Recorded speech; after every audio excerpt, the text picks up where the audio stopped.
И в завершении выпуска к новостям спорта. Боец ММА Борис Федоров поделился своими планами на следующий год.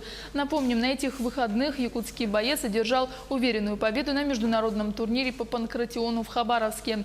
Борис Федоров еще в первом раунде нокаутировал китайского спортсмена, чемпиона ММА Асикирбая Джинисибайка. Эта победа дает спортсмену право побороться за пояс в мае следующего года с Евгением Рязановым, известным хабаровским спортсменом, который выиграл пояс на этом же турнире в Хабаровске. Я вот провел уже 7 боев подряд на серии 7 побед. Третья победа там, четвертая победа в Хабаровске.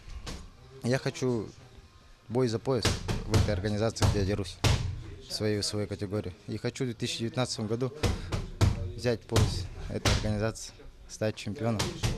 А потом уже посмотрим, будем как-то дальше двигаться в других, может, разговор с другими организациями более серьезными. Там как получится, загадывать не буду.